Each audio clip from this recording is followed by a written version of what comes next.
I'm Jamie Baumgartner, and I signed up to teach about William Bagley.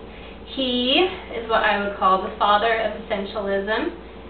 And to start off, he was famous for quoting this quote. He said, "Gripping and enduring interests frequently grow out of initial learning efforts that are not appealing or attractive."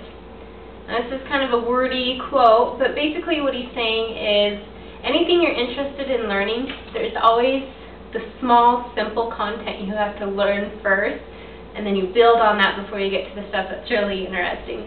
So it may not always be fun, but that's what learning is. You start out with the boring, why do I need this stuff, and it grows and grows. So William Bagley, he had a pretty typical youth. From what I could find, he was born in Detroit, Michigan, year 1874, and he grew up there. He went to school there, and then he went to Michigan State University, and he was actually going into agricultural science, and he graduated with his bachelor's in this degree. And he could not find any work in this. And so he did find a job in a one-room schoolhouse where he became a teacher. And this was also in Michigan.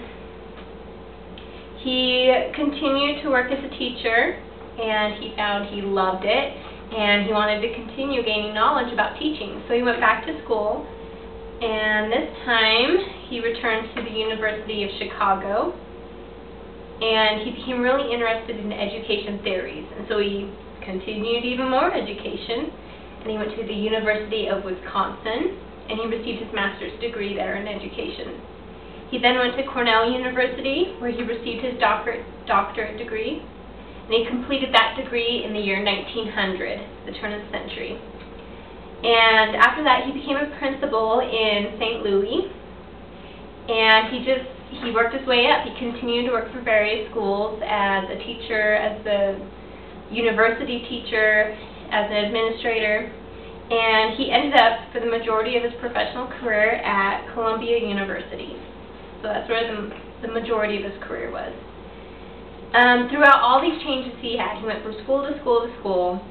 He had a huge desire to be professional. He wanted to see more professionalism in the classroom.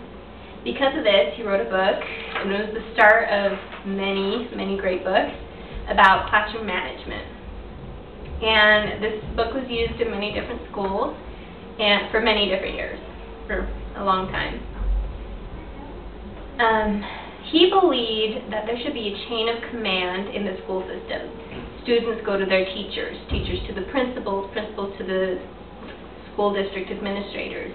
There's this chain of command. The district goes to the state, state goes to the nation.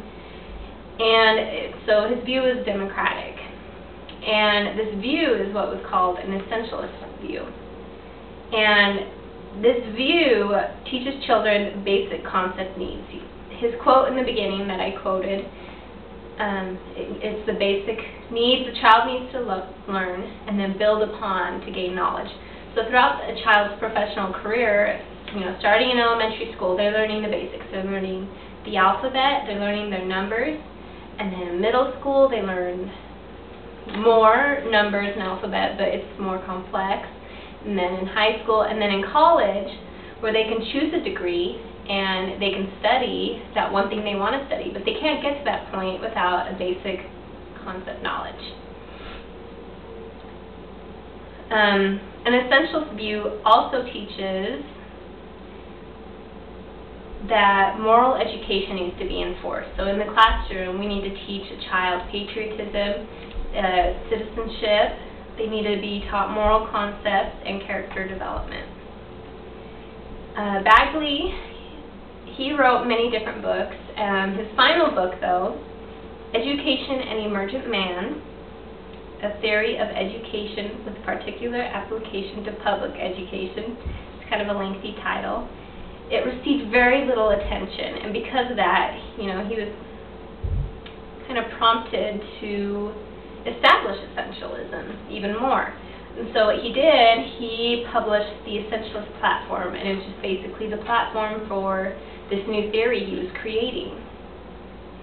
And it established these basic principles I discussed earlier about teaching the complex, or the basics, to lead to the complex, about the democratic school systems, and about children being taught moral concepts in the classroom.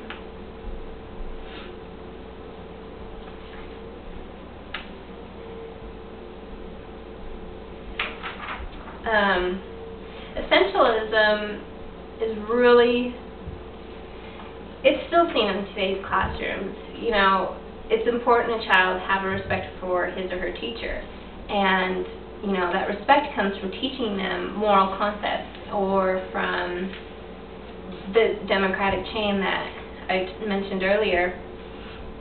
It's really important for us as future teachers, because we're the ones giving those children the foundational knowledge.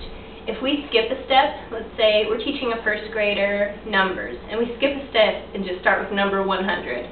What about all those numbers before 100? They're not going to have a clue what's going on. They're going to be confused, and essentially they're just going to give up. They're going to fail, and they're not going to have a bright outlook on life because they're starting in the middle of a concept. So it makes sense that you would start with a basic concept, and that concept would grow into a greater one.